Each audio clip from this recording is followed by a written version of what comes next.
for the week of December 21st, 2012. We talk about video game ceasefires, games that can't decide if they are bad or good, and our games of the year.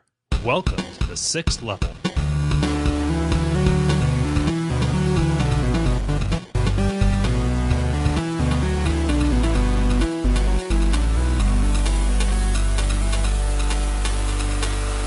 This is Kole Ross. This is Dennis Furia. David Maismith. Ben Merkel. And this is the 6th level. We're here to say things for people who love video games. That is right. It is, I said all that at the beginning, et cetera, et cetera. I don't know. I don't have any like snappy stuff for the opening. So why don't we just like jump right into it, fellas? This is a serious episode. Yeah, we're down to brass tacks. We're trying to keep the time reined in because it's funny. A lot of some of the recent iTunes reviews, and by some I mean one, allude to the fact that don't be discouraged by how long the episodes are. And it's like I'd rather them not be discouraged. So that's turning people off, even though we are incredibly successful. Yay. So yeah. And you heard my I am sound. Yes, it is old school AOL. So yep. The brief. Time for the brief, where we talk about video game news. Can I lead with one? Because it is tied closely to current events. Absolutely. Yeah, Sure. Okay, so we all heard about what happened up in Connecticut. It is an absolute tragedy. We're not going to say the shooter's name or how many people he killed, because we're not going to dignify him. Nor are we going to broadcast his high score. There are enough places to do that. I am against that. But regardless, it's a tragedy, and all of these kind of things. So we're not going to do kind of like the traditional thing here, where it's like where we're gonna just harp on that old saw about like, oh gosh, all these. Lieberman's at it again. He's on Fox News talking about how we shouldn't have violent videos. That's dumb, just everything. Instead, I want to kind of like talk about something that's happening actually the day that we're talking about this. So December the 21st, if the world isn't ending, Quetzalcoatl, blah, blah, blah, all of that, there is a ceasefire that is happening. So one guy, his name is Pearman, I believe it's David Pearman or something like that. Let's see here. Yeah, Antoine Pearman is his name. I couldn't have been further off. I'm so sorry. He is going out. He is the editor-in-chief of Gamer Fit Nation. And he says, there's no such thing as world peace, but at least we as gamers can show respect for the victims of Newtown. It's just a statement. What better statement than to say gamers will put down their virtual weapons in honor of peace? So the idea is Halo, Call of Duty, what's the other one? Battlefield, anything like that. Nothing. Just take that time to reflect and, just call it like a moment of silence. So that is a thing. What's our response to that? I think it's kind of cool, but that's just me. So do you still get on the game and like just go on and hang out? No. I think that it's more just a matter of like, let's take one day and not shoot people for once. Yeah. Yeah, I think that's a cool idea. Yeah. I honestly feel like any answer I gave to this would be innately political. I'm not sure if that's it's tough. I mean, it is really tough, and I think that we should try our best to be sensitive about this, and we should try our best to, but I don't want to squelch an opinion. Yeah, it's kind of dumb, it's kind of like the, it's wholly symbolic, right? But yeah. Good. Well, I guess I think the idea of doing the video game equivalent of a moment of silence and anything you can do to commemorate and show solidarity, I think is great. I don't think killing or guns or whatever were the problem here. Yeah, I mean it was a crazy person, Right, exactly. And, yeah. So I mean some of that stuff, but I definitely think I definitely see that.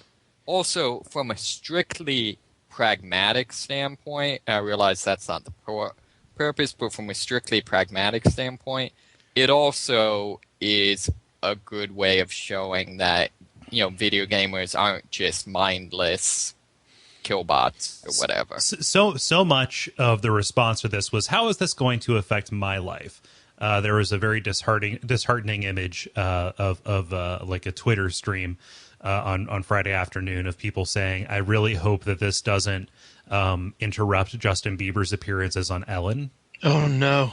So you can, like, if you were holding on to any love for the human race, like, you can just let go of that now and join me down here in my cynical little hole.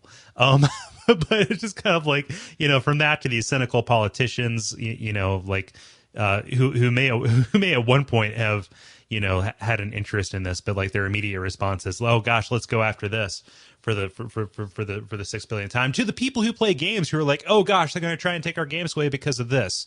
I think that inherent in this, and it is kind of like a tricky little equivalence. I think David hit it on the head. It doesn't have anything to do with killing and guns. Video games have to do with killing and guns. What does this have to do with anything?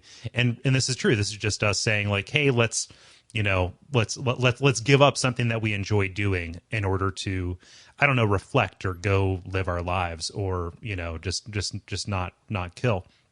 It's funny, Dennis, that you said, like, will people get on there and hang around? Because I remember when 9/11 happened, I came home from school. And I spent the afternoon and the evening playing Team Fortress 2 and not Team Fortress 2. God, I was really ahead of my time, playing Team Fortress Classic and Counter-Strike, using it basically as a chat room of like people, like it would be like sporadic fits of everybody going about playing the game. Then somebody would say something and everybody would stop and we would talk for a little bit until the round went out, and then we go again. It was really, really weird. But to use it as a way to kind of pause and reflect, and just in general, like this guy, this Pearman, he was inspired by this. He was watching the coverage, and then he watched a movie where people are just being gunned down left and right.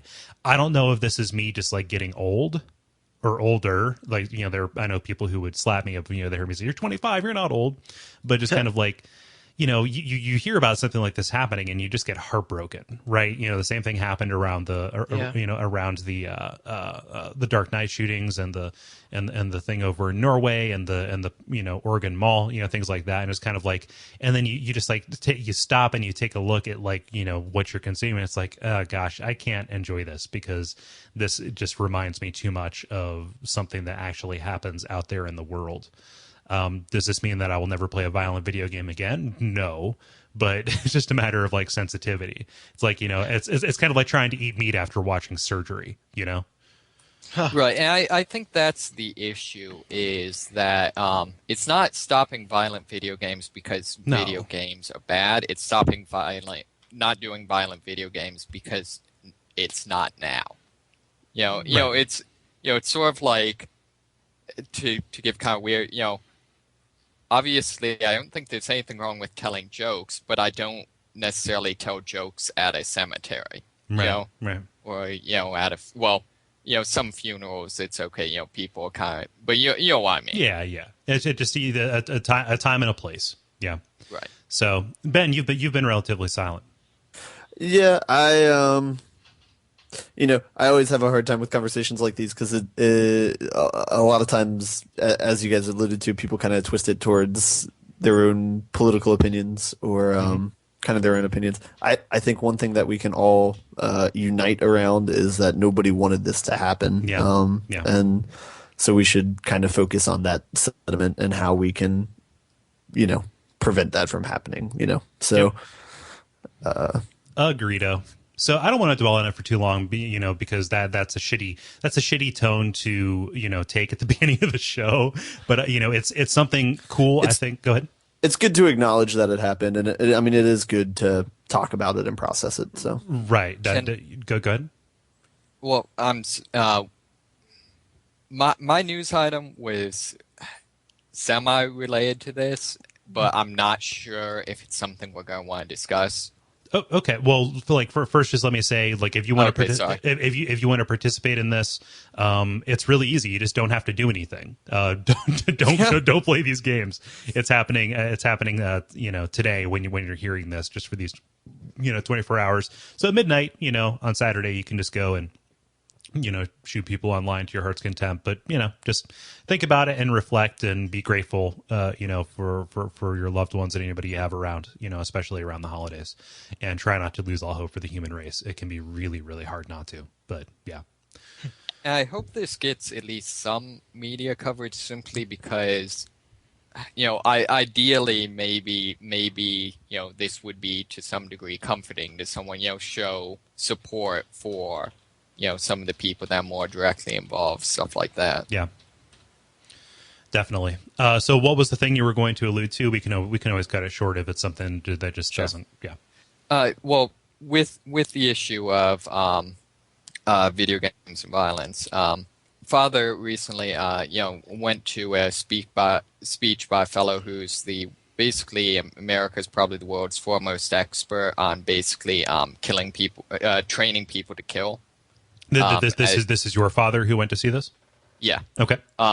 Through we're both involved. We both do self-defense, concealed carry, stuff like that. And so he's an expert on basically military training. Right. How to train people psychologically, in order to, one, be able to fight, and then also to deal with like PTSD, stuff like right. that. And he makes the case that basically the techniques that are used to train soldiers how to overcome their natural aversion to killing someone are basically the same as what violent video games are. Right. And while he doesn't advocate that violent video games are always bad, or I don't think he sees a problem with it for like adults. His argument is that it's effectively training kids to have no aversion to killing, stuff like that, and that's his argument. I guess for me, what's different is normally when you hear this argument, it's either some politician scoring political points, or it's whatever that crazy lawyer dude down in Florida. Well, he's no longer a lawyer. He's been disbarred long ago. So, yeah. Owned. But I mean, this case, this is the guy who is the world expert on how you do exactly what they're saying video games do. Yeah, and it's one of those things that like you have to draw the line between like, does this teach you that like maybe shooting somebody in their think box will make them not move anymore? Maybe it does, but like that you have to draw a line between, does this teach somebody that, and does it circumvent their empathy? Intellectually, you can grasp a whole lot of things you would never have the ability or desire to do. Sure. And I guess I should say, for sake of anyone who would want to look into it, the fellow's name is Lieutenant Grossman. Yeah, I think his more thing is he argues that people have a natural aversion to killing. That's why doing it is so psychologically devastating. Right. But he argues, that can be worn down over time. You can be trained to do that. And I think what he argues is that video games basically wear down that natural aversion. Not necessarily that they would make you want to kill, but that they would make someone who would want to kill not have the normal psychological barriers to it. I'm curious I'd have to know, we obviously don't have him on the show, but to know his thoughts on playing a game like that as a simulation versus playing it, being aware that it is a game and kind of an abstraction. Because I think those are two very different things. And when we talk about games desensitizing kids and all that stuff, I think the main thing to consider in whether or not a child or anyone should be allowed to play a game is their ability to make that distinction. of, hey, I am playing a game now. I am playing an abstraction, that, where war is the most, or, shooting and killing is the most convenient representation of the mechanics of the game going on right here. It's the easiest way to show versus, conflict. hey, I'm playing something that replicates real life. Yeah. So, I think that's a very clear distinction. And I'd just be curious to know, because it sounds like he's talking about playing games as a simulation for taking life versus as an abstraction that involves combat and killing. Yeah. So I guess what we're trying to say is don't watch Taxi Driver if you're mentally unbalanced, because you really might like Jodie Foster and you might try and kill the president to impress her. So right. Just evil don't look like anything. Like to quote an Ockerville River song, it's just one of those things. You just I know my stance on it tends to be, I actually think that video games do desensitize people. Yeah. I don't have a problem with adults, but particularly kids. I don't see that much difference between that and a lot of the things I do in martial arts, a lot of the things police officers and military do. But I think the difference is sort of to me, I don't kill people not because I'm have this overwhelming visceral horror to it. I don't kill people because it's wrong. Mm-hmm. Right. And it's sort of like, it strikes me as some of this is saying we want people to be afraid of violence and stuff like that. It's like, when is the last time that being afraid of something was ever a good promoted, responsible decisions? Right. Like we make a lot of decisions as a species out of fear. And most of them aren't for aren't for our benefit. I think that we're getting into pretty deep philosophical waters Sure. Where's that bill at, Kole? Yeah. So whenever we're going a little bit too long on a particular topic, I'm gonna ring the bell. All I can say is we are four relatively well-adjusted people. Myself maybe a little bit less because of my various neuroses, but let's proceed with that. We are very fortunate to have grown up in kind of like loving structures, and just we're successful and we're out there in the world and doing those kind of things. Other people aren't, and it is difficult from our position of privilege to make qualitative statements. And we should just kind of like as a general policy, just recognize that everybody got to check themselves. That's me imposing my will on this discussion. So I think that's fairly accurate. Yeah. So let's see here. Who has non-depressing news, please, real quick? I have something that's brief. Okay, cool. Can I share that? Yes, on the brief. Yes, you may. It may not seem like we want those things here, but all right. The only thing that I have is EA announced something this week where they're going to have a vote for the cover of their NCAA game this year. So you can vote for what school or mascot or football player, presumably, will be on the cover. Oh, nice. But right now they're only just having what school should be represented on the cover. Is UC on the list? It is, yeah, under Cincinnati. Great. The link should be in the show notes. But so now we can all take part in which school will be jinxed this year. I don't think there's an NCAA curse. I think that is it only NFL? I think it's only Madden. It's only the Madden. I think people tried to establish a link, but it wasn't true. It's funny because they held the vote for, I believe it was Madden 12. Yeah, it would have been 12. One of the sports ball players from the Cleveland Browns was voted onto there, and I had to laugh because it's kind of like, well, if you're going to vote somebody in, you might as well do them from the Browns because they were already kind of fated to like not do well at this thing. So they're already cursed by their affiliations. So, neat. See, Cincinnati, I think came pretty close one of the years. No, we But- we were in the running for the championship. We were relatively close. For those of you who don't know, we all went to the University of Cincinnati at the same time. That's how the majority of us met. Although I knew David and Dennis knew Ben before we all roomed together. No, it was the 2009-2010 season, I believe. No, not 2009. It was 2008-2009 where we did really, really well. And for for that one brief moment, everybody knew what a Bearcat was. Yeah. I was saying, though, more specifically, I think we came fairly close, and they've had various, like, voting for the cover type things, and I think we came fairly close one year. Oh, nice. Yeah, I think that's cool. Especially for however everybody has their allegiances.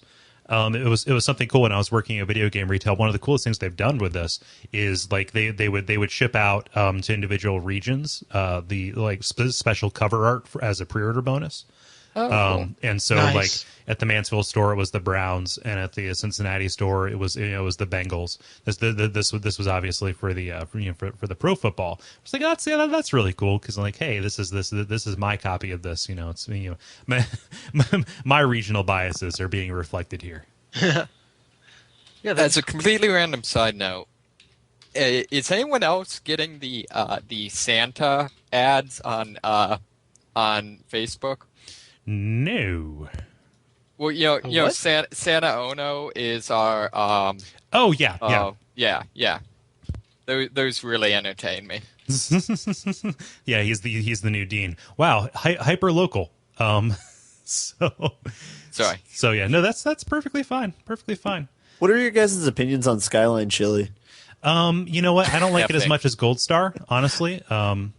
But Just, I don't. just trying to make this conversation as inclusive as possible. Yeah, Grater's ice cream. Most people they go Oh, for hells to the they go for the blackberry or the what is that? It's like some kind of berry flavor. I will always say they're mocha chip. Mocha chip is What about Buckeye Blitz? haven't had it. Oh, Buckeye Blitz is my jam. Yeah, I like to eat that with like some Gouda. Has there ever wait, Buckeye Blitz is that a type of ice cream? Yes. It is. Okay. So he said that's my jam. I imagined it as some kind of jam flavored ice cream. That's my literal jam, yeah. Yes. Dennis, news story. Yeah, for the three people who haven't tuned out yet. No, this one's also rather brief. But have you guys played Portal and Portal 2 and just thought, man, that Gladdos, something else. Oh, I wish I yeah. could hear her voice somewhere else. Aside from every other Valve game, but continue. Well, you know that. I wish I could go to a theater to hear her voice, and maybe have robots and monsters fight each other at the same time. Well, that is As you now do. possible. Yeah, like you do. Apparently, Guillermo del Toro also liked Gladys' voice, and went and found the voice actress, Ellen McLean, and recruited her to be the robot voice in his upcoming Monsters vs. Robots movie. Titled Pacific Rim. Yes, not monsters versus robots. However, so The title. so yeah, I need to write that down as a possible title for the show, actually. So she's doing the exact voice. It's the same auto tune. It's the same everything. This is fucking shameless, isn't it? I think it's more fucking awesome than fucking shameless. Okay, something could be awesome and shameless at the same time. I mean, the majority of things we talk about are awesome and shameless. But A is speaking right now. What's that? Nothing. Okay, I am. So, are you saying you're awesome and shameless? Sometimes. Okay, so yeah, I think the bigger question is, and I think this may have already been accomplished. Why isn't there a GLaDOS voice for GPS? And why didn't why didn't Apple license that voice for Siri? I would pay so many dollars. Because it would keep leading you towards cliffs. Wait, that's what Mac Going products straight. already do.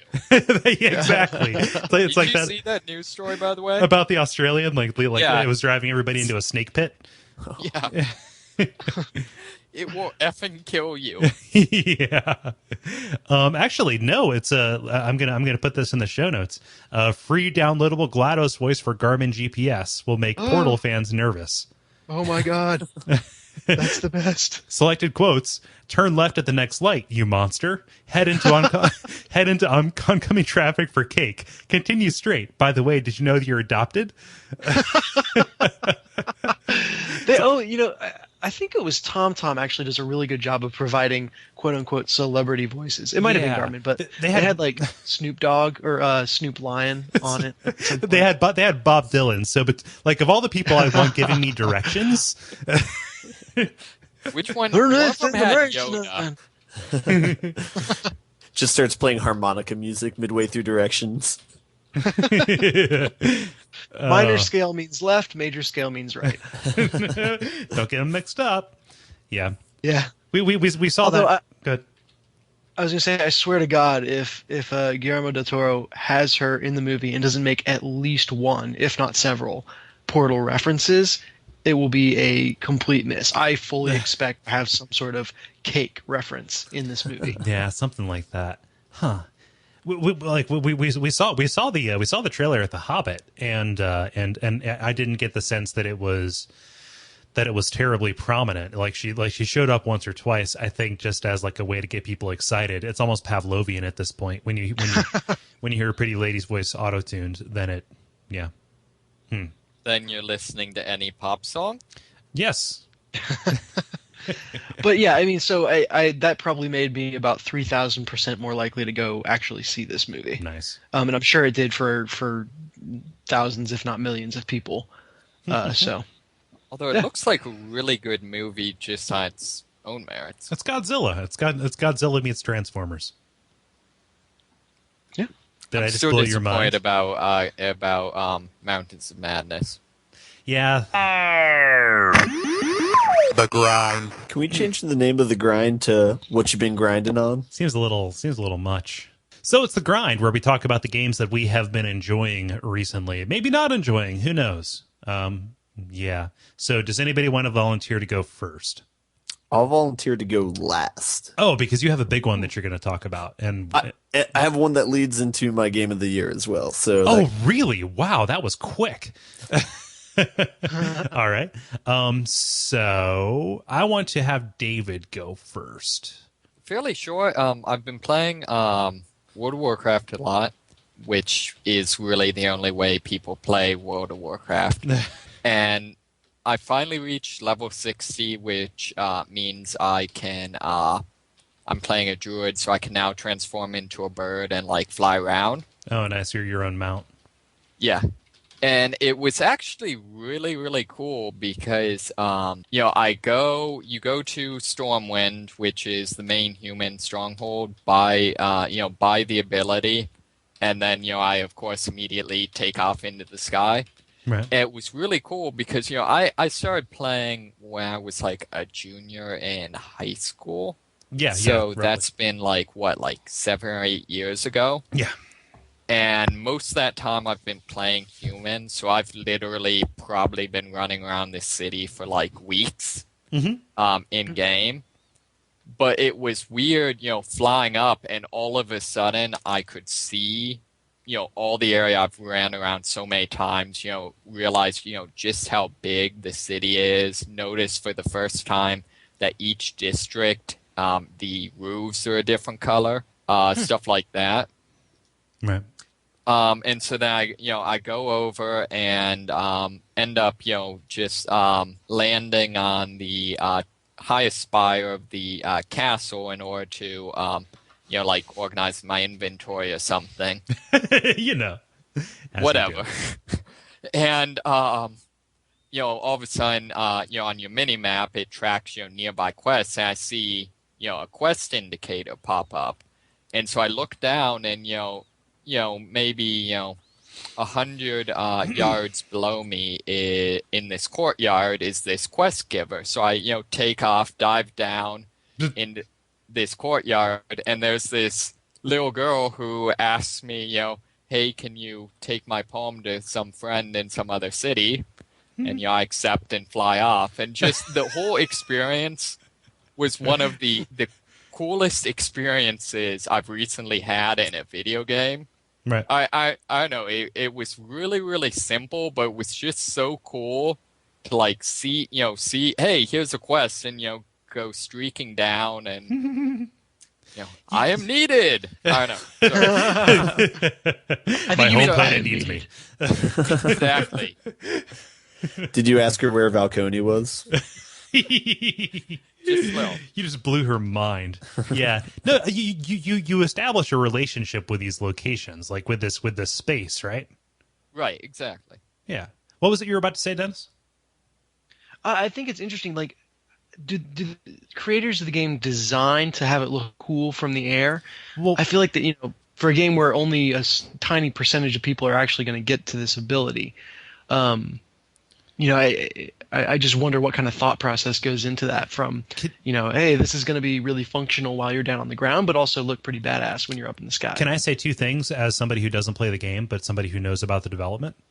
Yeah. Sure. They redesigned all of the old world stuff for Cataclysm with flying mounts in mind. And in general, the changes they've made over the past like 3 or so years, maybe even since let's say Wrath of the Lich King, have been towards like, let's make it as easy as possible for somebody to solo to the level cap, so they can participate in what many people consider to be the meat of the game, which is grinding for armor.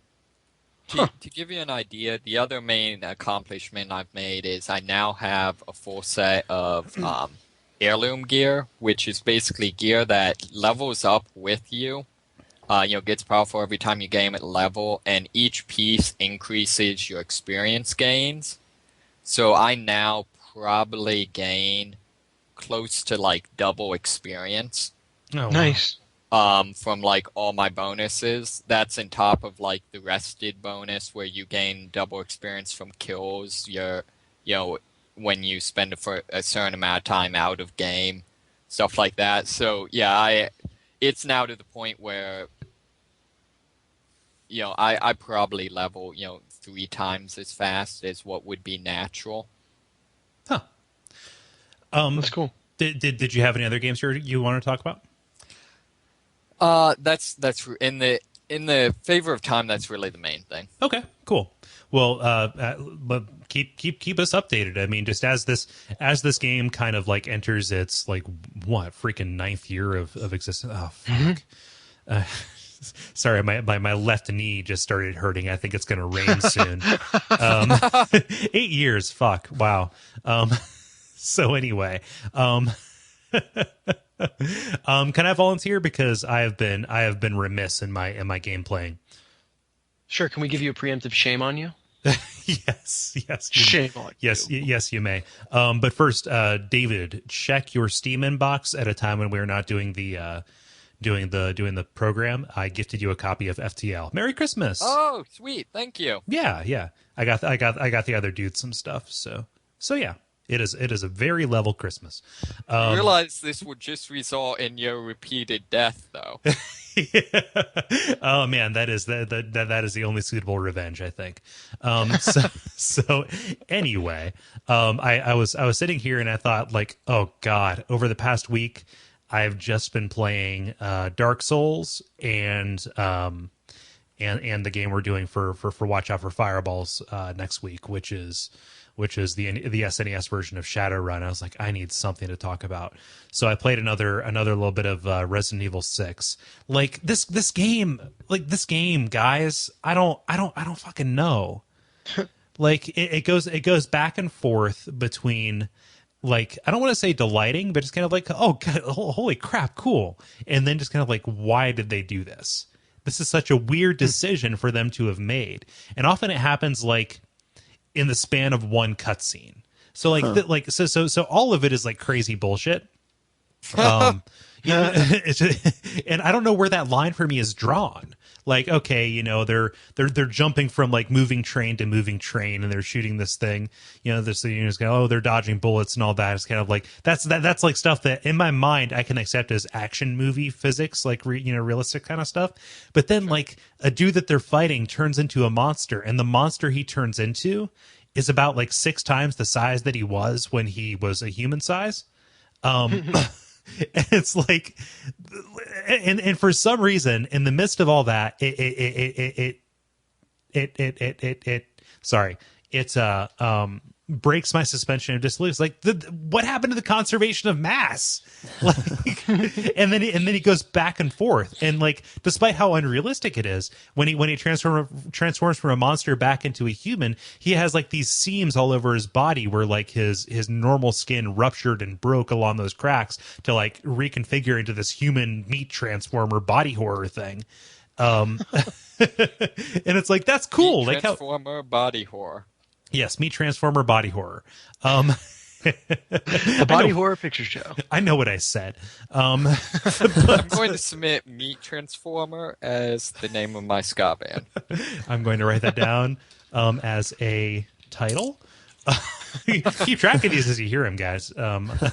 So I mean that's just like narrative, like whatever. I will say I love the story of Resident Evil. You know, for as stupid and ridiculous as it is, it's the right mix of like stupid action movie and crazy, weird, mind bending, again, body horror kind of stuff and conspiracy theory to like get me going. And they bring back enough characters from older games that it's kind of like, oh crap. Like, you know, you thought that since Wesker was gone, there would be no more antagonists. If you've been paying attention, you know, at least like so far as I've been here, who the antagonist is. Maybe they'll fake you out. They tend to do that. But yeah. So I got the sense that when I finished before this show, I was pretty close to the end. But they're like, oh gosh, is it over? We're good. And then it's like that. And then like, I get a call from Chris Redfield on my little walkie-talkie, says, "Get out of there!" And a missile comes and blows up Beijing, and it's like, oh man, it's like there's going to be more, like you do, as you do, yes. And it's like it's the same Resident Evil, like the same problem they've had since like Resident Evil 4, which is like, oh god, it's over and the sun rises. You know, the guy in the helicopter's coming to get, now he's blown up, and it's going to be another 15 hours of gameplay. Fuck. Like this has more false denouements than The Hobbit and The Return of the King combined. But yeah, the gameplay is good. I mean, it continues to be like a good shooter, you know, like accepting like weird gameplay decisions. Like I go from like this awesome tense like sequence where you're trying to solve puzzles while you're being chased down by this enemy that is nigh invulnerable. And you dispose of him in the back room of a Chinese restaurant. I don't want to say exactly how, but you can probably guess. Yeah, it's made of monster. and then you're in a lab and you're fighting explosive Roombas, and it's like, how did I go from this awesome thing to this awful thing? It's just so weird. This game can't decide if it wants to be good or not. Game. See, my perception was that before Resident Evil 5, the game, and to some degree 4, the series wasn't so overtly an action movie simulator. I mean, it's okay. So if you have a spectrum between Silent Hill 1 and Resident Evil 1, like Silent Hill is definitely Jacob's Ladder, and Resident Evil is Night of the Living Dead. Like you would say, Night of the Living Dead is a little, you know, for as like indie and weird as it is, it's you know, it's more of an action movie kind of thing. For that okay, so let's say Dawn of the Dead as opposed to Night, because that's such a weird movie. So you have that kind of spectrum. And one, the best weapon that you get is a hunting rifle that you can't fire very well. And even in Resident Evil 1, you were firing grenade launchers and rocket launchers and machine guns and shit. So like that DNA has always been there. You just got the sense that there wasn't the fidelity that they needed to like render what they were trying to do. That said, they moved further away from suspense and more towards like action kind of stuff since the early days of the series. But yeah, it's and I'm fine with that. Like it's goofy. I can appreciate camp as much as the next person. You know, probably more than the next person. I don't know. What's your telling us for camp? But like, it's to the point where like I couldn't recommend this game to somebody who like didn't know who Ada Wong is. Like what use would this game be to them? So it's Resident Evil 6 fan service. Kind of. Well, isn't there kind of some critical mass in a series at which point, after that point, you can simply make games by bringing in like cameos and appearances from of popular characters from previous games? I mean, isn't that what like Metal Gear Solid eventually started doing? Yeah, pretty much. But it's like this isn't a spoiler because she's a co-op partner in one of the past. Sherry Birkin from Resident Evil 2 is one of the playable characters. She was the 12-year-old girl during the Raccoon. She was the 12-year-old girl who Claire helped rescue from the Raccoon City incident. And like she's back as a playable character in this. So that's how deep they're diving back in. And like it that part doesn't defy it doesn't defy like credulity, because you just like with Leon and Chris, these are all people who were forged in the fire of this Raccoon City incident and everything else that happened after it. That like, okay, it makes sense that they would want to go out and stop all this bioterrorism stuff. So like that's fine, to me.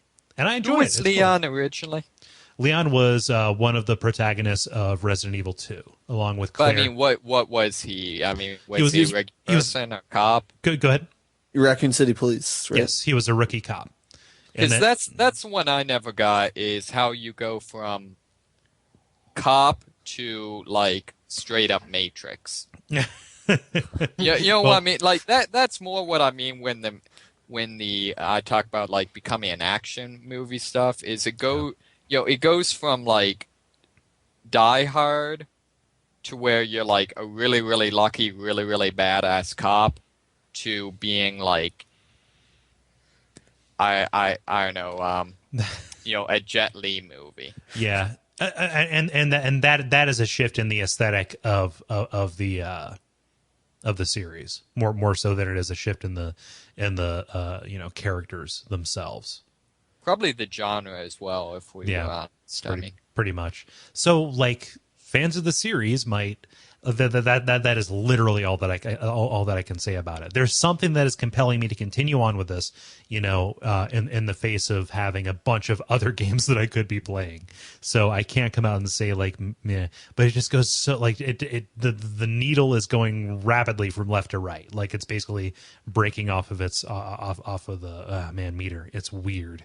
It is a weird game. And that's all I have to say about it. Dennis. Yeah, so I've been playing 2 games. First, I dipped my toe into Rochard, which is one of the games that has been made available for free through PlayStation Plus. I've only played the first couple of levels, but man, the game has one of the strongest openings I've seen in recent memory in terms of just establishing the personality of the game. So it kind of looks like a Pixar movie, and it's kind of fun. It almost had this Monsters Inc. feel, where it's a group of space miners, very exotic type of job, but the main character, John Rochard, is just this truck driving, southern drawling gentleman, not a gentleman, but just blue collar American, at work in his job. And so the opening cutscene is just him driving his spaceship into the asteroid, listening to music, and kind of chat with the person who's controlling traffic. And it's it's nothing special, but just the tone that it sets was really, really cool. And you're the first couple of missions that you do, and in fact, to this point, I'm just getting to the point where stuff seems to be going wrong. But the first several missions are just you walking around the space station and putting in a hard day's labor, I think let's define our terms here. This is a puzzle platformer.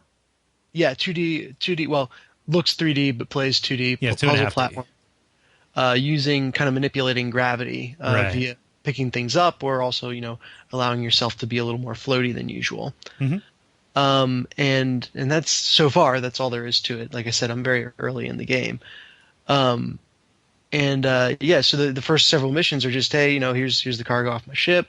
The reactor went out in this place. I'm going to go, put it together. And a million different games have done it, but no games I feel like have sold it as well as this, where it feels like those early missions are, like they actually fit into life. And I'm trying to think of other games that have done it that way.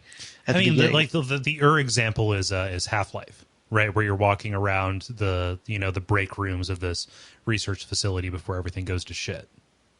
Yeah, and but even then, you kind of there's this overwhelming sense that you're just waiting for things to go to shit, and that's how it is for every other game that I've played that's tried to do this, where it's like, yeah, I'm just putting in my time and learning the controls until things go to shit. And this was just I don't know, they pulled it off well for whatever reason that stuck out in my mind. It's pretty accessible in terms of kind of picking up, okay, here's the core mechanics, and you can learn them in a heartbeat. And there's a lot to explore, so the game really rewards kind of, oh, hey, I bet I can get up there. Yep, you can. And finding all the little collectibles and stuff. So been having fun with that. But it's kind of cool to see a video game lead character that's kind of this 40-year-old blue collar worker with a beer gut, That's it's different. That's quirky and entertaining to me. So I enjoyed that. This is one of the upsides / downsides to the Humble Bundle / Steam sales / anything else in this world. I own this game and I didn't know it. I was like, that sounds really familiar. I think I've seen that in a list somewhere. Oh, it's in my Steam library. Yeah. Check it out just for the opening and tell me it isn't just immediately endearing and doesn't have a hugely just strong sense of personality. Also, I'm Googling right now the opening song. I couldn't tell if it's a licensed track or if they wrote it for the game. And if they wrote it for the game, that is probably one of the strongest pieces of audio branding, as it were, that I've heard. So let's see here. Indie games, man. It's they're differentiating themselves by their soundtrack and by their sound design. That's and in a lot of ways cheaper to do than beautiful art. Because there's a lot of people that want to write music that can write music, but very few of them are actually going to be able to get a job of it, other than an indie game saying, hey, we want someone to write music. Exactly. And it's just a matter of, I don't want to diminish any musicians because I know people who do that. That's cool. Just a matter of so much you can get a lot of mileage out of a good song, and I think that a lot of people have a good song in them. Yeah, exactly. Saying of which, where are those ringtones, man? Fucking yeah. Okay, so I'm sorry. Let me put this in my task mask. Anywho, wait, you have a task mask? That's horrifying. It's an allusion to another show on the network, The Pitch. So anyway, no, I need to just drop that into OmniFocus. I'm so sorry. I'm gonna make a page on the site that'll have MP3s and I believe MP4s. I'm not sure what the iPhone one is. M4Vs, something of ringtones of some of the various show title themes. So that'll be fun. It's not Apple lossless anymore. It might be. It's like some kind of weird wrapper around that. I can convert to them, but I want to make them available for everybody. And MP3 hits everybody, and then the iPhone one hits everybody else. So MP3 page.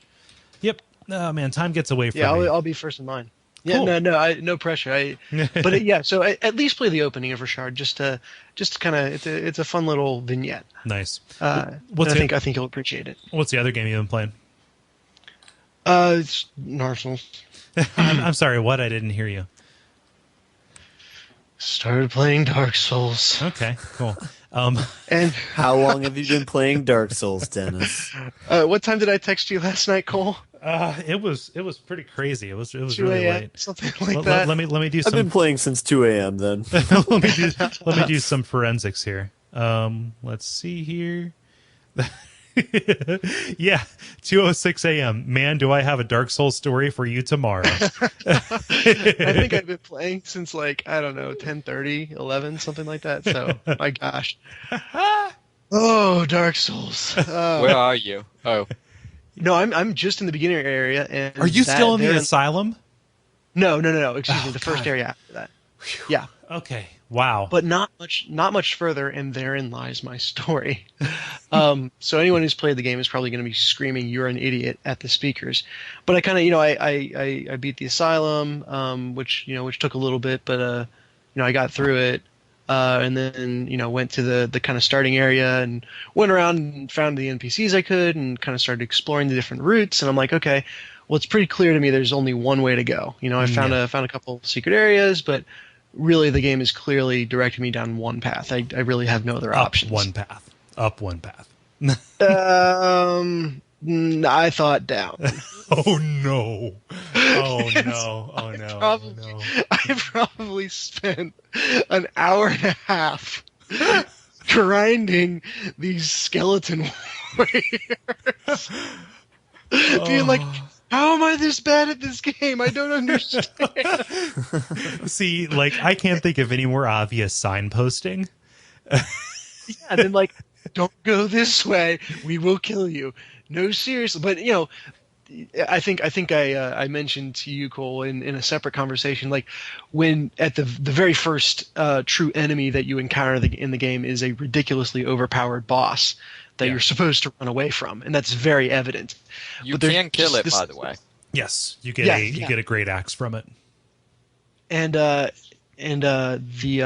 little voice in the back of my head just kept on pestering me, like, you should just start another character right now and just beat that boss. I bet you can. And I just couldn't get it out of my head. And so I think it's a little bit the same voice that kept me just assuming that oh yeah, I know Dark Souls is a hard game, right? So this just means it's a hard game, and I'm gonna keep on trying to go this way. And there was always just enough around the next corner, just enough visible among the you're walking through a graveyard, so visible among the tombstones. It's like, well, I can see a soul over there that I can get, and then that looks like a little branching path I can go down. And I'm dead again. Okay, but what killed you? Skeletons. Just the skeletons. Oh, you went that down. Yeah, I went that. Okay, that's not quite as bad as the down I was thinking. Yes, of. at least he can hit the enemies where he went. Yeah, right.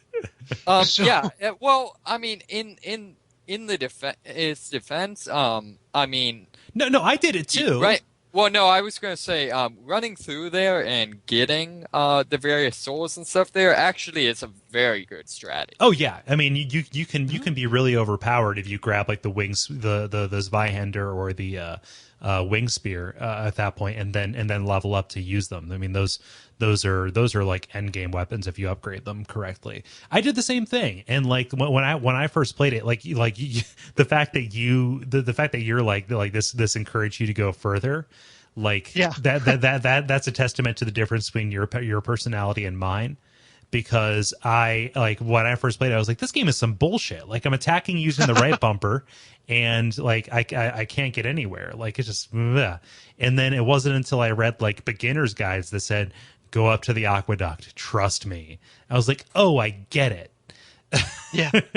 Well, I was almost like, why didn't someone leave me one of those messages being like, not this way? I would have that would have, and the next time I load up the game, that's exactly what I'm going to do. Because every message is try jumping or need head.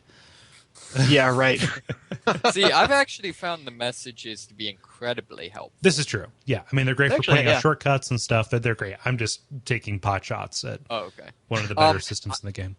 The one thing that is interesting is once you've been playing for a while, something that might be interesting to do is create a new character. Because granted, I was playing Pyromancer on my new character, which is one of the more overpowered starting classes. But I was able to write out of this will only mean anything to Kole, but write out of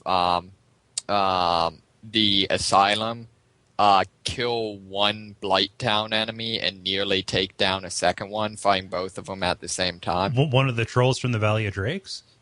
Yeah. Oh, wow. Right. The first enemies you see going in. Yeah. The ones with the shit clubs. Yeah. Yeah. Just in terms of, it's amazing how how much you get better at the combat system and what a difference that makes. Yeah. Yes, that is absolutely true. And I think I'm sure you've said this in the past, Cole, but this is truly a game that you get better at. You don't just level up. Your character doesn't just get stronger.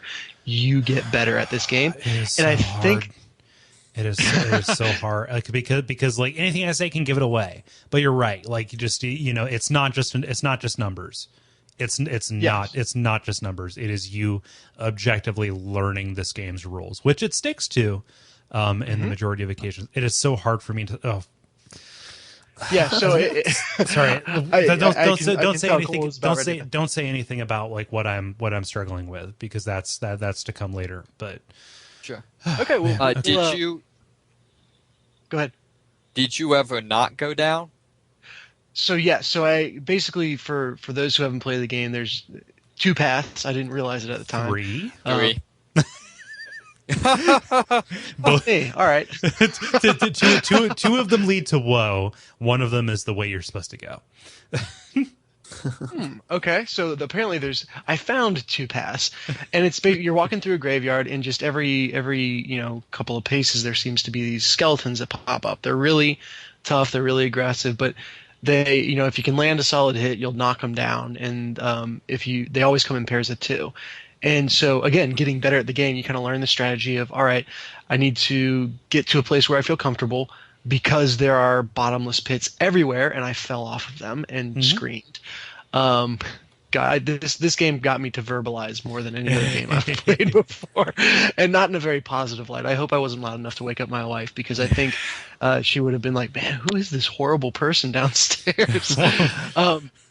But no, so you kind of learn, okay, if I can kind of get them close together, get them to attack at close to the same time, I can defend that, and then with one swing knock them both down. That gives me a solid couple of seconds of being able to just damage them before they reassemble themselves, and then rinse repeat.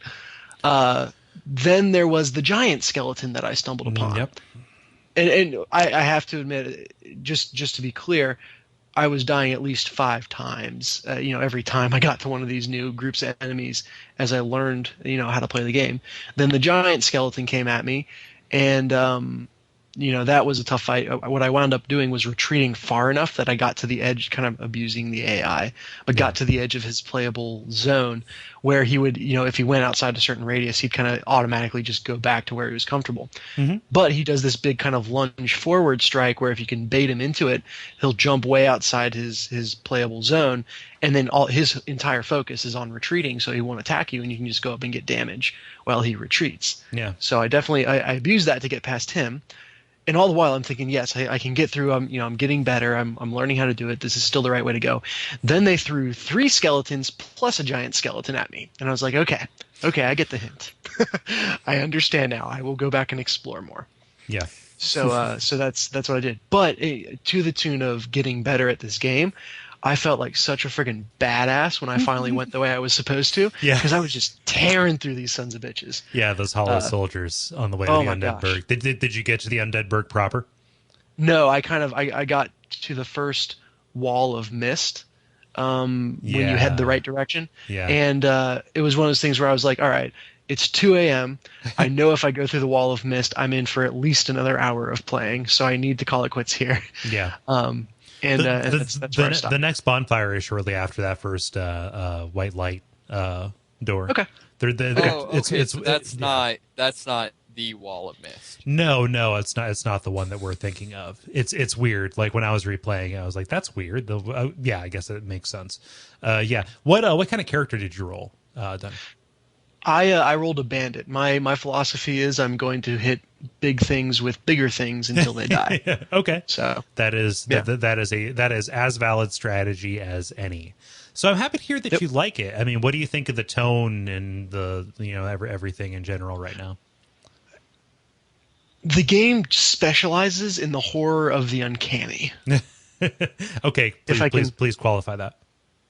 Yeah, so kind of one venue you can go through to get to the idea of horror is this uncanny, where things are just slightly off. Right. There's nothing overtly wrong, although that does happen in the game, and there's nothing immediately threatening you physically, although that does happen in the game. But it's just the entire world feels one step away from reality in some way that you can't quite qualify. And whatever this is, the developers and the artists have got it down to a science, because every piece of this world just screams with this something is slightly wrong air to it. Even down to the voice acting of the characters that you meet. The way they, it's like, oh, hello, I would prefer if we didn't really talk to each other, but, here, let me... Reverb. Yeah. Yeah, and just the world has personality. Yeah. In a completely different way than Rochard has personality, but two games this week that have huge personality. Yeah. Well, that's great. I'm happy that you're enjoying it. I'm going to cut us off here because I know that Ben has something huge to talk about. Yes. And I want to hear about this really quick. So not really quick. I want him to give it its due. But there will be plenty of time to talk about Dark Souls later. Yeah, sure. But I feel like it's first impressions are extremely good. Yes. Cool. Ben, talk to us. Yeah, so I got two games. One that I'll talk about in the grind, the other I'll talk about for our discussion question. The game that I've played this last week has been Hitman Absolution. And we can have a pretty fruitful conversation about it because I made you guys play this over the weekend. Yes, this is true. So, for the listeners, I guess we all went to see The Hobbit together as a nice man date / wife date. Hey now, I don't, whatever. Yeah, no, I'm not calling her a man. I differentiated. I'm not trying to step on any toes. But anyway, yeah. So we had a nice back and forth of different games that we had been playing and making one another play the games that we've been playing. So I showed you guys two different levels of Hitman Absolution. I'm probably maybe 10 levels in or so, somewhere there about, probably about halfway through the game, if not a little more. So yeah, for me, this is kind of what I expected the game to be. I am not surprised by how it is at all. They have made some tweaks to it that are kind of interesting, but by and large, I feel like this is still the same tone of the previous Hitman games, and it still has the same positive experiences that I drew from their previous titles as well. So, because like most of the reviews that I said, it was either, hearing it that it was a departure or that it just wasn't very good. But I definitely disagree with the latter opinion. I've been a fan of the series, so I think that this is just as strong as some of their previous titles have been. Some of the levels that they've had have been just as quality in giving you a variety of options to kill a person. Before we go into some of the levels, I will say the one big difference that they have, or maybe the two big differences they have, is they try and make the missions, instead of it being kind of single, compact experiences, what they've done in this game is they will kind of have a set of maybe 6 missions together, and 2 of them being your typical Hitman missions, and then maybe 4 of them being sneaking from one area to the next. So one of the big changes they made to the game is they tried to make more of a narrative and make it more of a fluid experience instead of level cutscene, sort of how it's been in the past. The other noticeable change that they've done is they have a score basically in the top left of the map as you're playing, and so it gives you feedback based on what you're doing, whether you're going to get a positive score or whether you get kind of docked points for playing sloppily. And one example of this, if you kill someone, it'll take away like maybe 150 points.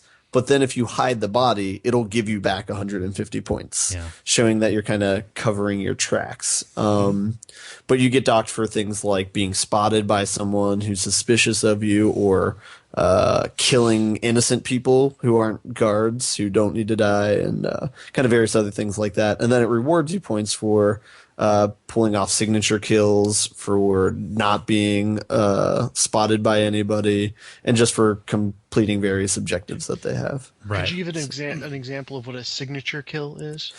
Yeah, and so anyone who's played the game's kind of familiar with this, but kind of with any of the hit missions, there's typically always a way that you can kill a person without anyone suspecting him being killed by someone. So that means that you can either kill your target via some sort of accident, or you can kill them in a private place that no one's witnessed, so no one even knows that he is gone, much less dead. That's depressing.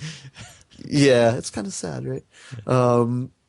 But yeah, no, the game is great. Some of the missions are just dead on, and they stand up to all the previous titles as far as making solid experiences.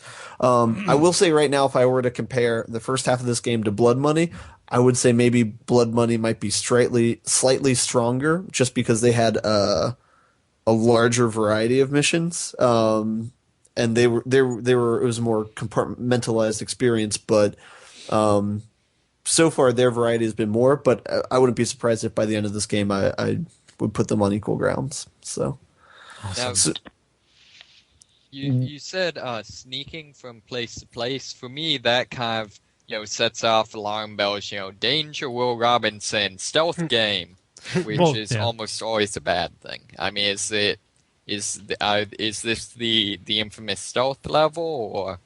I mean, yeah, so it kind of depends on how you feel about stealth. I mean, they give you a good number of options. I mean, personally, I guess I'm kind of a fan of stealth games. I don't mind playing stealth levels at all. I'm a huge fan of the Metal Gear Solid series, so that kind of is indicative of my taste. But so for example, like a level I was working at earlier today, I was trying to do a run at it where you have the suit on the entire time and you raise no suspicions. And so I was doing that, and I got to one point where there's a guard who just does not move. One of the mechanics in the game is you can throw items, and if it hits by near someone, they'll go and check out what the sound is, and so you can kind of sneak around them. So I tried doing that. He wouldn't move for that.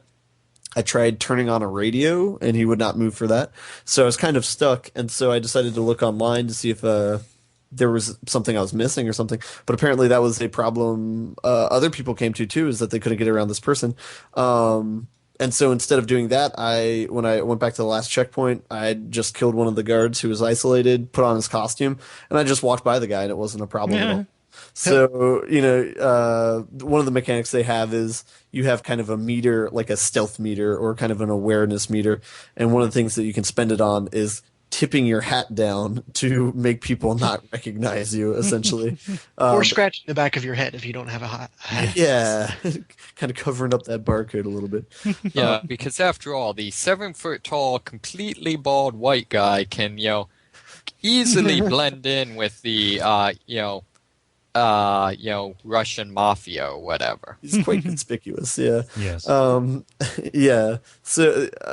So the point is that they give you options that as long as you're kind of paying attention, as long as you're fully utilizing the environment, you will have to restart from checkpoints, but they have a pretty solid checkpointing system that you don't have to go that far back. And so I think the game is fair with the amount of options that it gives you.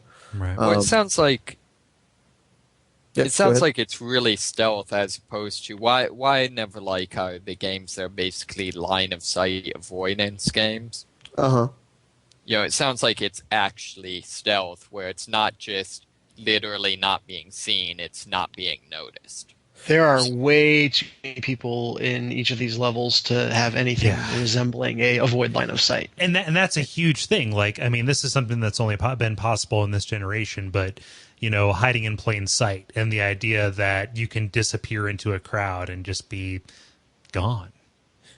Yeah. And that's kind of a new feature in this game. Is one of the ways you can get away from people is just walk into a crowd and stand still, and then you're the meters of people's suspicions go away. So that's pretty cool as well. And those come up in cool situations. I won't spoil which situations in case any of you guys play this game. But yeah, let's. I think we should talk about. So I showed you guys 2 of the levels on Sunday, so perhaps we can talk about those. I kind of like to hear your impressions of each of the levels that I made you play. Yeah. So perhaps I can hand it off to you. So both of our levels were relatively early on, so we shouldn't be too worried about spoilers. And I think that a lot of this was shown in preview materials too. So like solution spoilers, not really too huge of a deal. There are plenty of ways to go about this. So let's try and be brief on this. But you know, I have to say that like having played the game, just one mission, et cetera, it's grabbed me a lot more than I think Blood Money has, because like the crazy weird kills are more apparent. Okay. Like to me, and this like Hitman to me has been marked by kind of like this awesome concept, but like this really stilted way that you access it.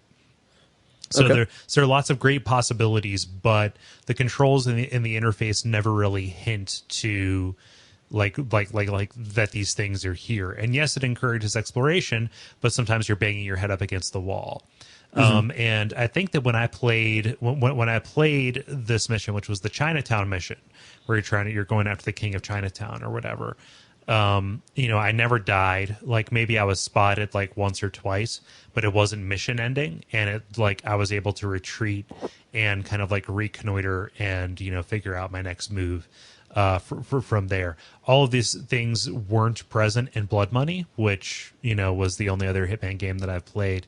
And I have to say that having done like the weird crazy kill, or one of the weird crazy kills, looking at the achievement list is basically like don't shit your pants, except with killing dudes. like oh, how do I do that? Like I could see a ton of replay and going back in and trying to like check those boxes and figure out because like you follow your first instinct and it's kind of like, oh, that must be the way you do it, and then you look at the list at the end, it's like there are 11 other ways to do this.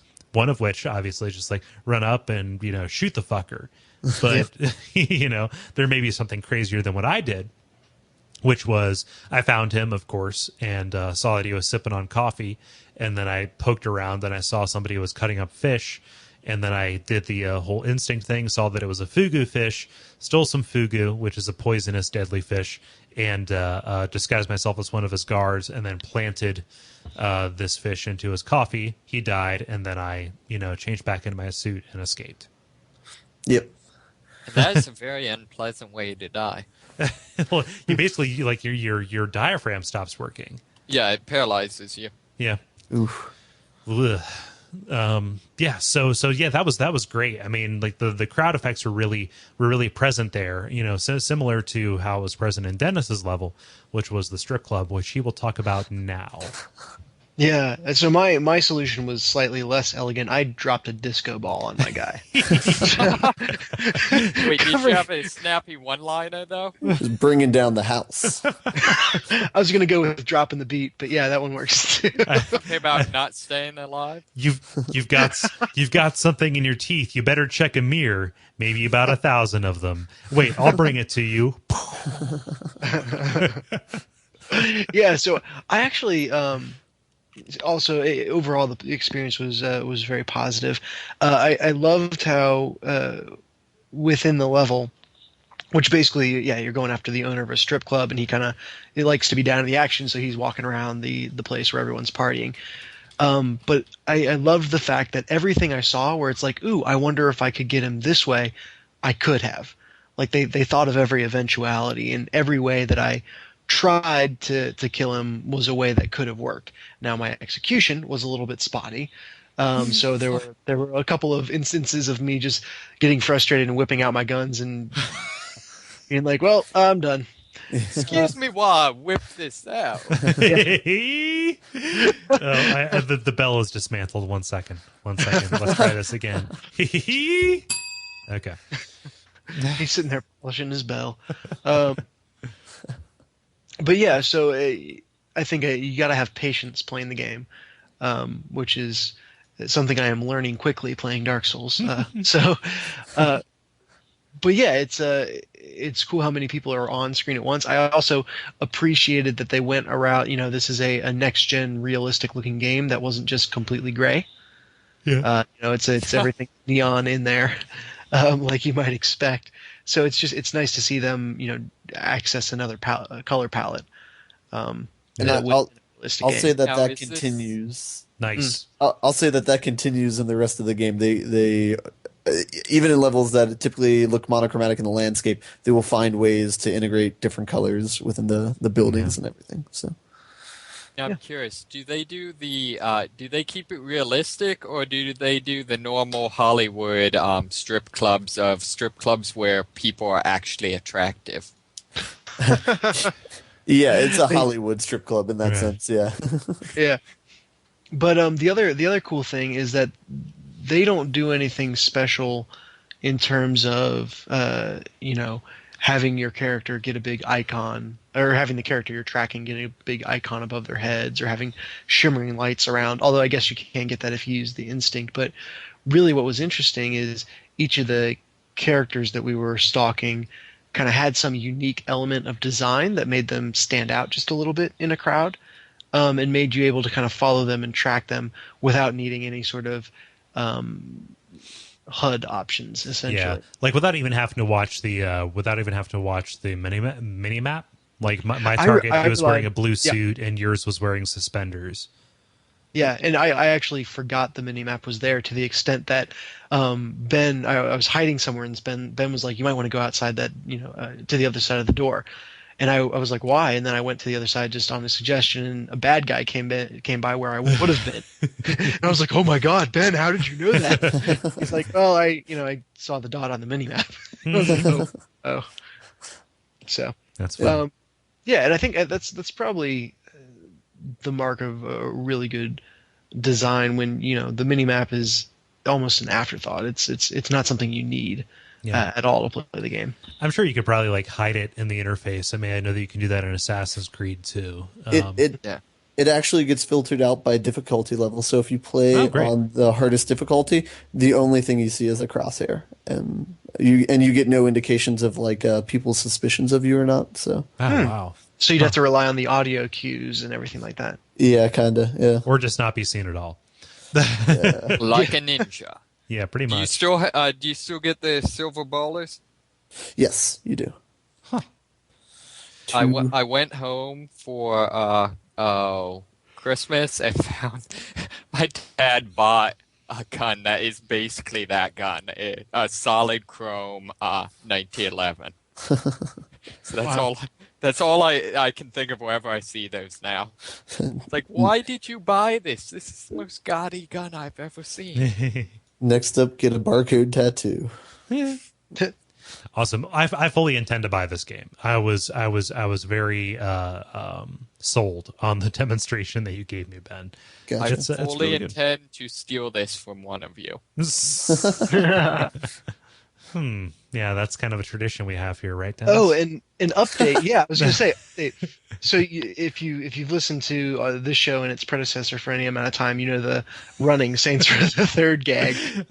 And I got so excited when they came over because I was like, yes, I'll finally have the opportunity to give Kole his rightful property back.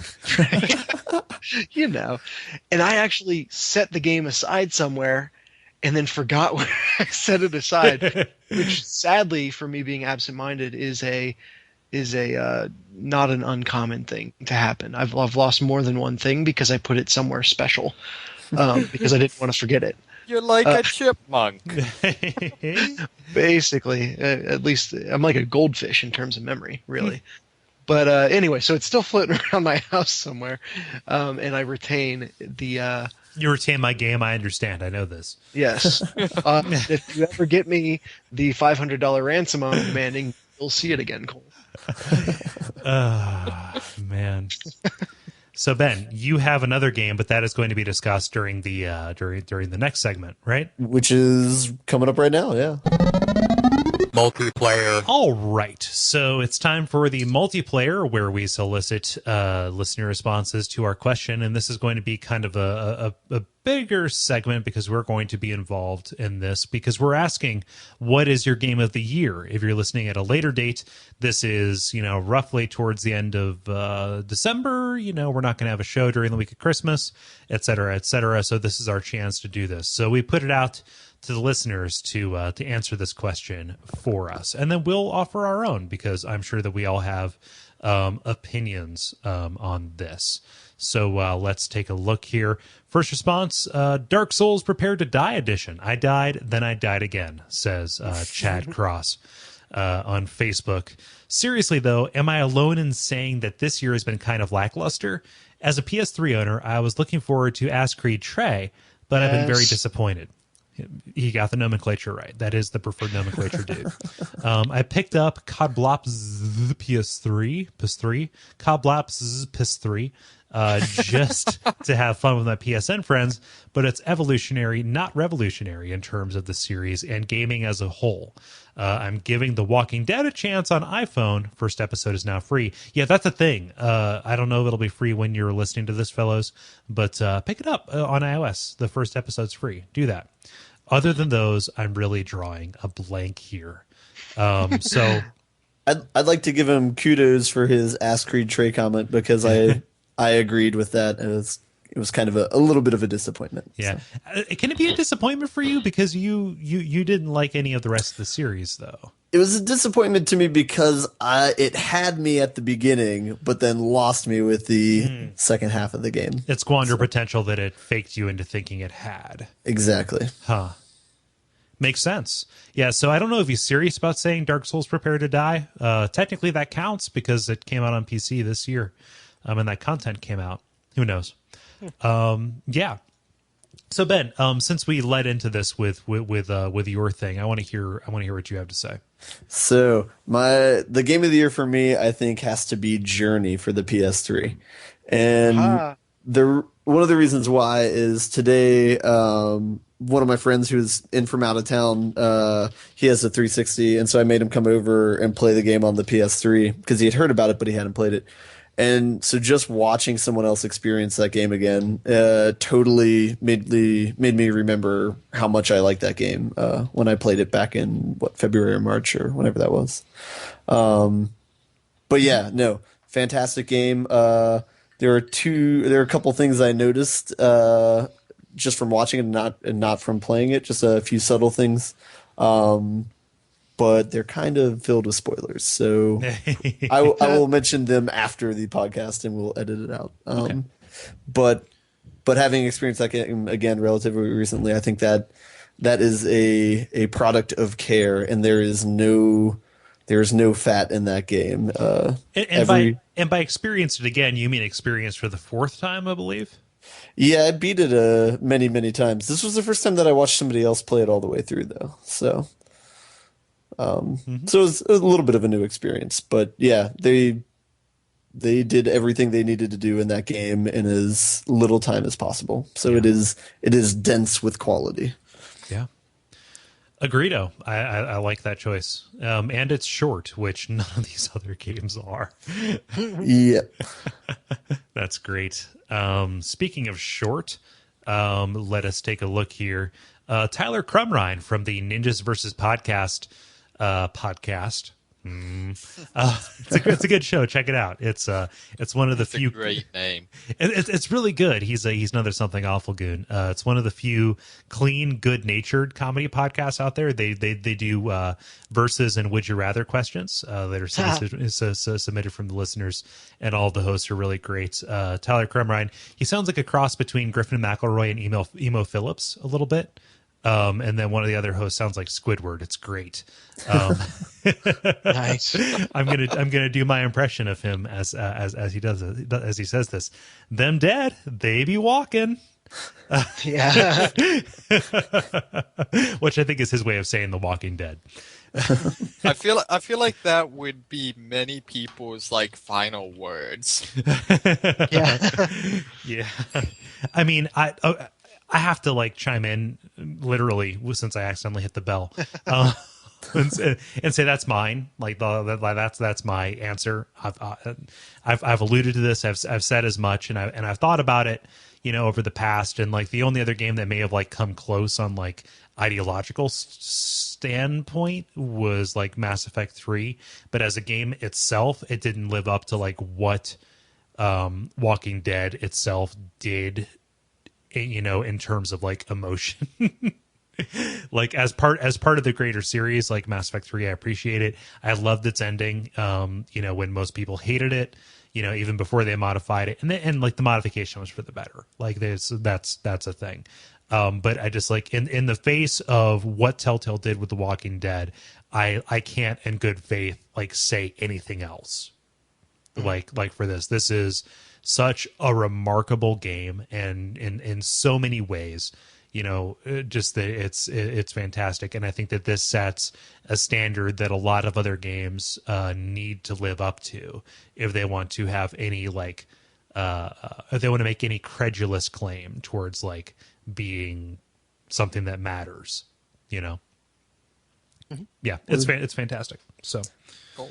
Play it, buy it. It's on fucking everything. It's free. Do it. Oh man! And then Christopher Hare, he says that Walking Dead by the end you'll be dead inside. And then Gary Butterfield says that as well from the Watch Out for Fireballs podcast. He says that, but he recommends another one, which is Dishonored, which is a game that he really likes. But we'll come back to that later. I want to hear you, David. What's up? I actually find myself agreeing with the very first person. I didn't catch the name. Cross. I was Chad Cross. Yes. I was very very excited when this this topic came up. My first thought was like, wow, by far the best thing I've played this year. It was Dark Souls, and then I realized that was the best thing I played this year. And then I'm like, all right, well, that was good. But another really great game was Saints Row the Third. And so I realized that virtually every decent thing I played this year didn't come out this year. Right. It's tough because like in a lot of senses, I don't mean to cut you off, but you're making a really valid point, and I feel the need to impose my will on it. No, like it's difficult not to think of games in terms of school years, because that's the most active time, right? The like games like the best quote unquote games start coming out in September, and they kind of trickle off, around April or so. And like it's weird because you think of like this past season of games, and I would consider Dark Souls and Saints Row, because they were holiday titles last year, to be part of this season of games, right? Mm-hmm. Well, and like one of the example says, I was then thinking, well, could Kablopsy I can't do that. I think that's like rolling an R. Some people can do it. Some all you have to do is say Codblops, but really trail out the S. So Codblops. Codblops. Yeah, there we go. Hey. Okay. It's a Z. It's not. It's no. There's no weird like ampersands or anything after that. Okay. But at Silent, I don't think so. But I was thinking, could that be it? But then my overall feeling is, even if it was, I don't feel like it's this year's game. It hasn't been around long enough to see if it stands the test of time. Yeah, you kind of know what I'm saying? Yeah, I think that's fair, and I think also, around Christmas time, there's always like a deluge of games to market on the Christmas holiday, and so like, I mean, even right now, a lot of good games have just come out in the past month or month and a half, and so you kind of don't get around to playing all of them until you're well into the next year. Yeah. So I do think that there is a kind of a carryover there. I mean, it's like, I'm playing Resident Evil 6 right now for some reason. And like, I may agree with Gary and say that, hey, yeah, Dishonored is like one of the best things ever, I want to, well, I mean, not the best thing ever. Let me actually pull up his actual comment here, because it's relatively insightful, for him. No. Former friend of the podcast. Former, part of our network. Yeah. I'll go with my second favorite that came out this year, which is Dishonored. His first favorite, as I mentioned, was The Walking Dead. Dishonored contains one of the most satisfying empowerment arcs in recent gaming history and does the seemingly impossible for a stealth game. Getting caught is fun. That is not true of Metal Gear or Splinter Cell, but it's fun because you have an amazing toy box with which to escape or murder your pursuers. The game encourages you to roll with your mistakes and discourages save scumming, which is the act of, reloading an older save in order to get out of trouble. Contrast this with something like Thief, and you see exactly how big of an innovation this is. Couple this with a very original and rich setting and a very cool, if somewhat predictable plot, and you have some serious Game of the Year material. It's an evolution, not a revolution. It's an evolution, not the revolution that The Walking Dead is, but as far as evolutions go, it's pure Charizard. Awesome. Yeah. So I think that's valid. We've seen a lot of like awesome stuff with stealth in the past, season, year, whatever you want to call it.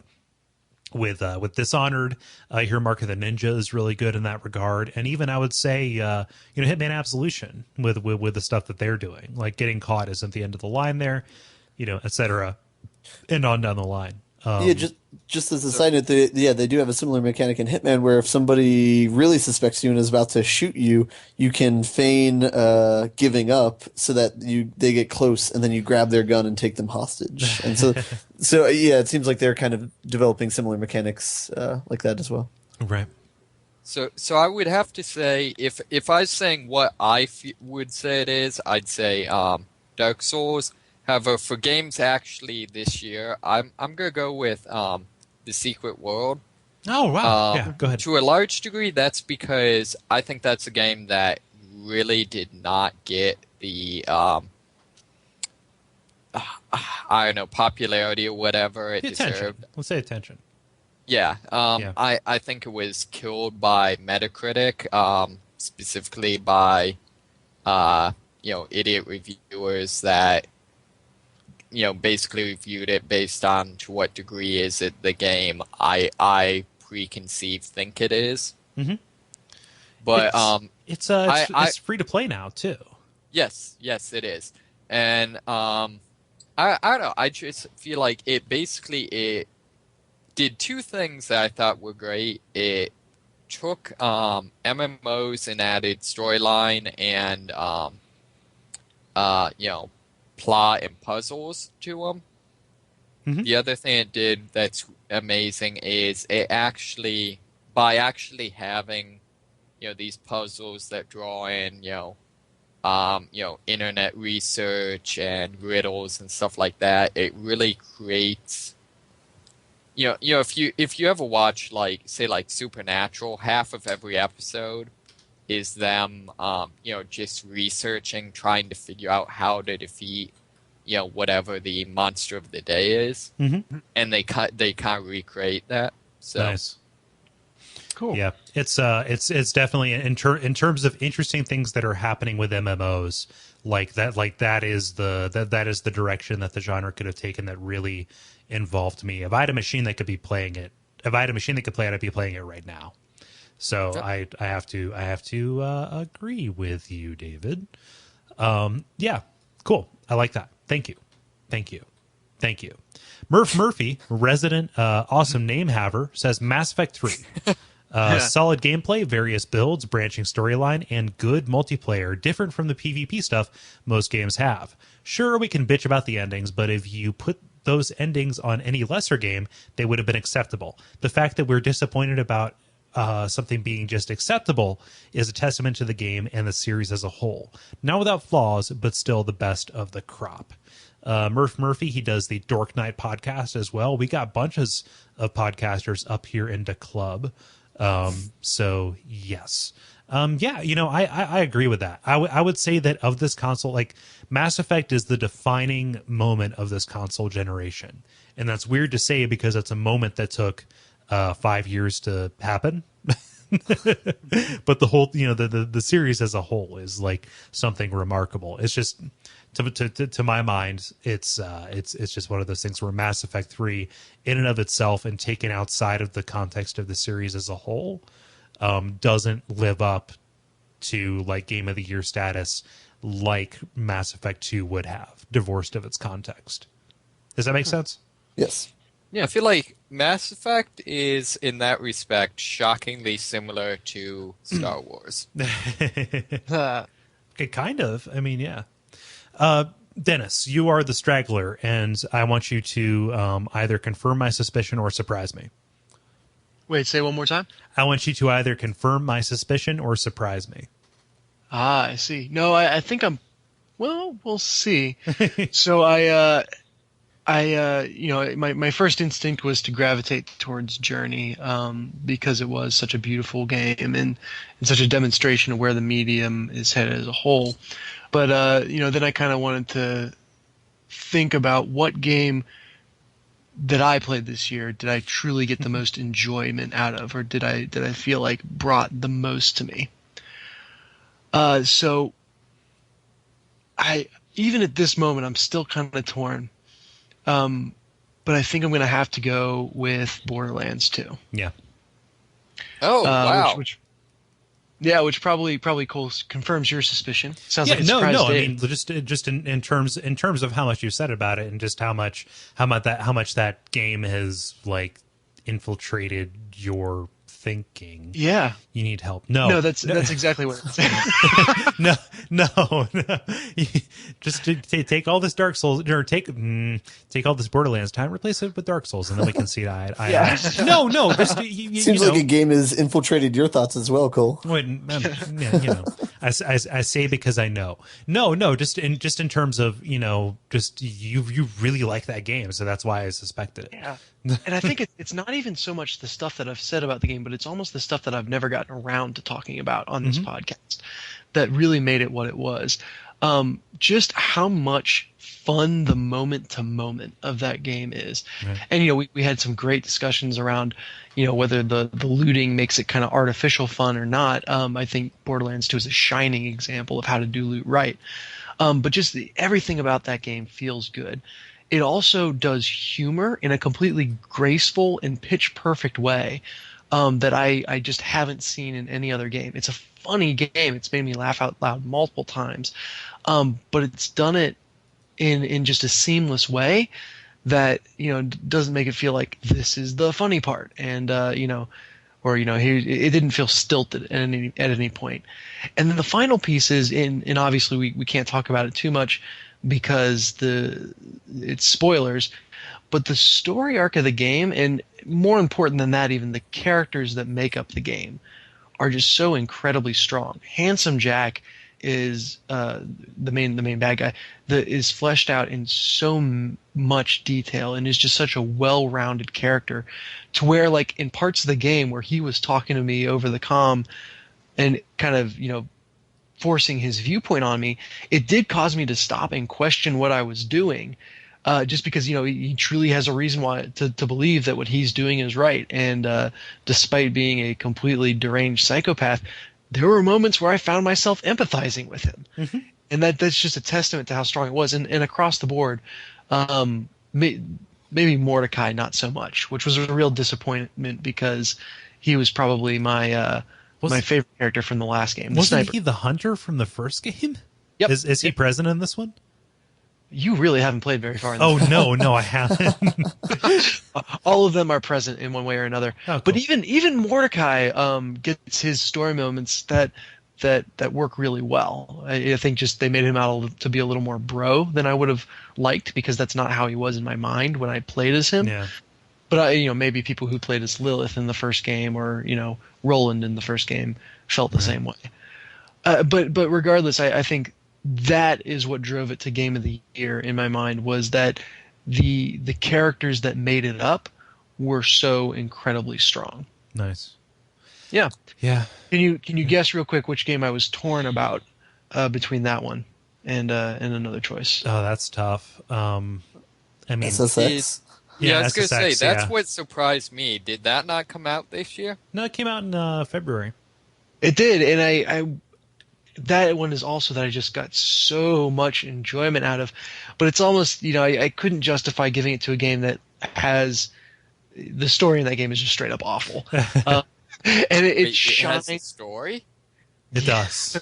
For all intents and purposes, no. It's just kind of little life sucks in between levels. The game SSX does what it does. Yeah. There we go. SSX does what it does incredibly well, and in a way that I really can't find fault in. But what it does is not for everyone, and is not. It's a niche, but it's incredibly good within its niche. It's a game, but it's not a game. Oh yeah, I like that. Yeah, it's not a Batman game. Right. So Borderlands. I'm a Batman game.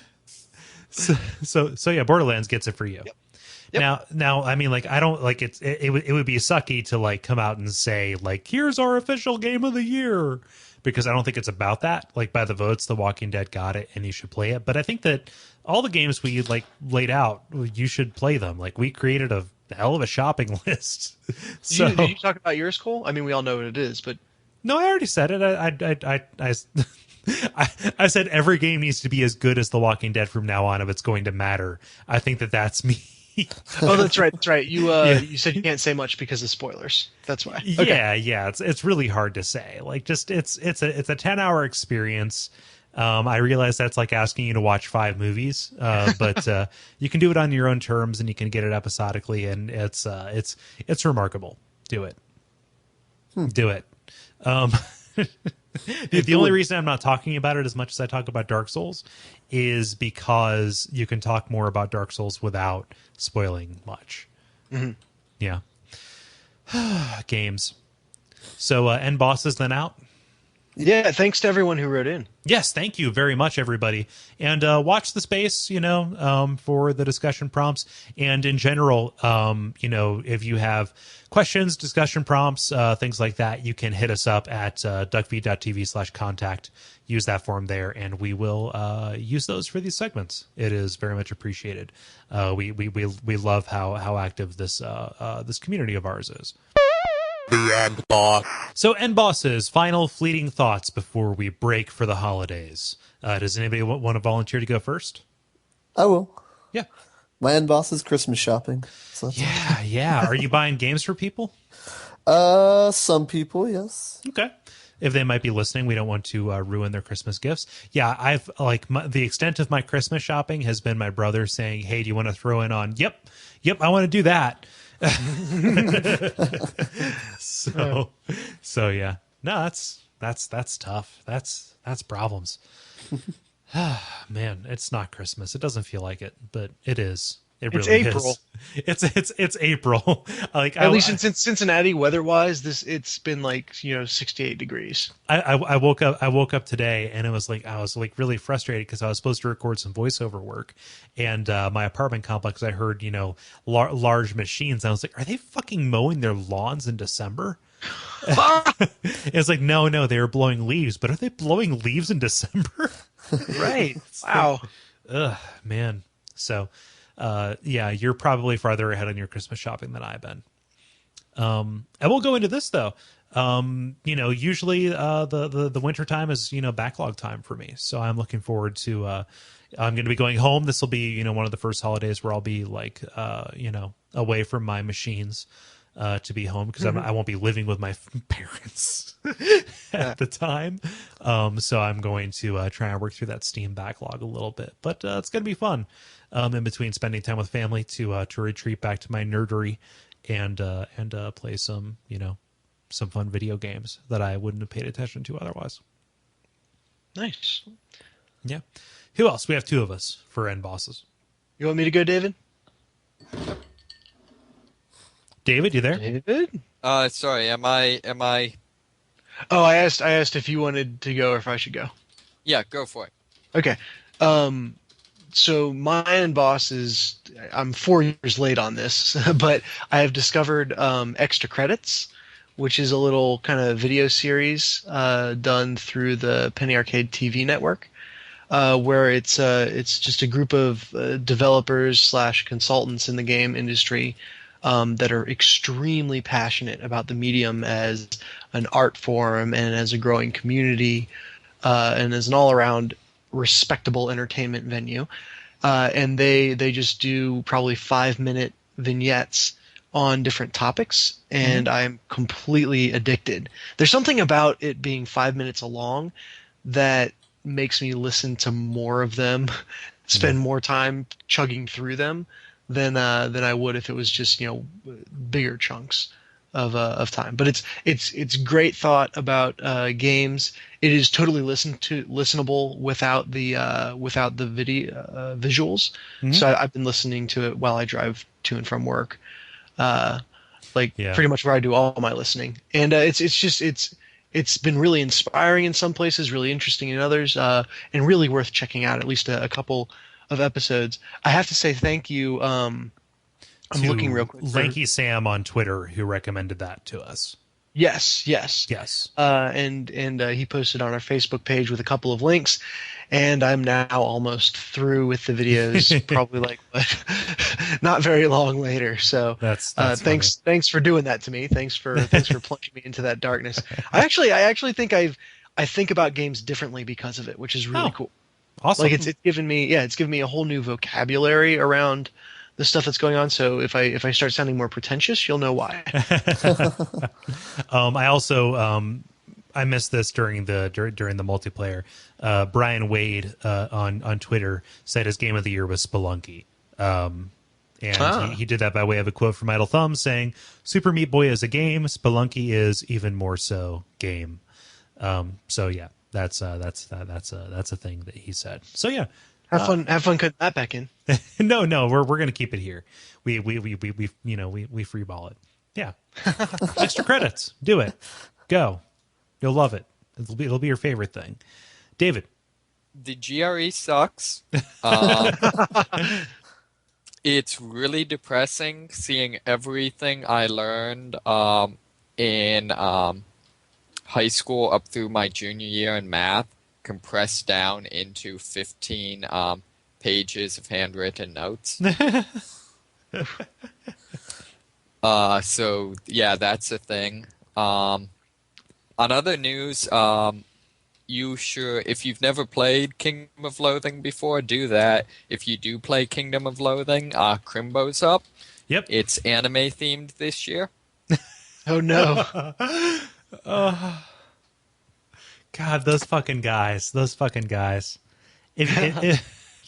If you haven't listened to Kingdom of Loathing Radio or Kole Radio, I think it's on that under iTunes, and also Video Games Hot Dog and Advice Hot Dog, just great. That company, those dudes are really cool. So I have to echo David's sentiment. Yeah. Awesome. And bosses. The credit. So this has been episode 6 of The Level. As a programming note, we will not be back next week, but we will be back the week after that, probably. Maybe in diminished capacity. Who knows? These are long holidays. But we'll roll with it. But we will not be recording on Christmas Day. As much as I would like to, the other hosts have unionized, and they will walk out and never come back again if I make them. So concessions. Anyway, what can you do? The usual stuff. You can go rate us and review us on iTunes. That helps us stay on the new and noteworthy and in the what's hot and in the rankings. Our continued success continues, which is fantastic. Our numbers are up. People are downloading. People are listening. They're loving it. They're commenting on our Facebook, and they're responding on Twitter to all of our various tweets and pokes and toots. And we really appreciate that. So everything in general is coming up. Everything's coming up Millhouse. Everything's coming up the level. So we cannot thank you enough for that. If you're going to be buying any last minute Christmas holiday gifts or things like that, you can go to Duckfeed.tv/tipjar and use that. Make sure that your cart is empty and you add things after you have used that link. The experience is otherwise exactly the same. It doesn't cost you anything extra, and we get a kickback, and that helps support the network and the bandwidth that this show requires. So I think that's just about it. Is there anything I'm missing, fellas? Have a good Christmas. Yeah, please do. Please be safe. If you're going to be traveling, if you're going to be driving, we hope it is an uneventful trip. We hope that if you're driving, you're safe and it is free of incident. We hope that if you're out there in the stores, you maintain your sanity, and we hope that you enjoy your time with your family if you are lucky enough to be around your family this time of year. So best wishes from us here at the Level and everybody at Duckfeed. So let's leave with our usual sign-offs. I'm Kole Ross at Kole Ross on Twitter. I'm Dennis Furia at DFuria on Twitter. David Moneysmith at Moneysmith777 on Twitter. I'm Ben Merkel at Merkelizer on Twitter. Yep, thanks so much for listening, and ceasefire.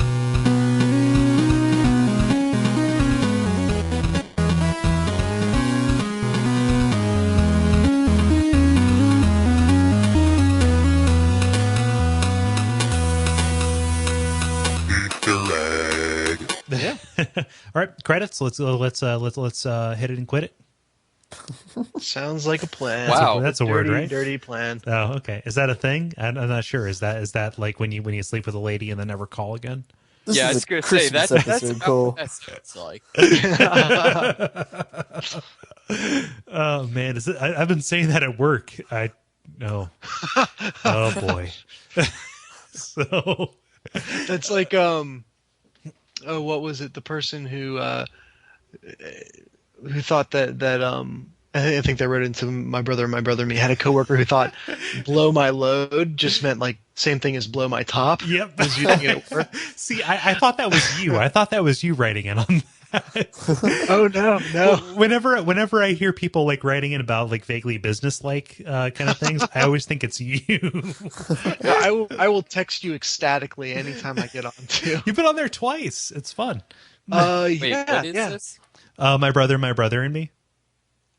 I'm in there. Podcast? Yes. Someone was joking on Watch Out for Fireballs about doing a podcast about podcasts over on the Watch Out for Fireballs Facebook page, which now that is probably the 8th or 9th show we've referenced over the course of this one episode. Let's So just keep on going.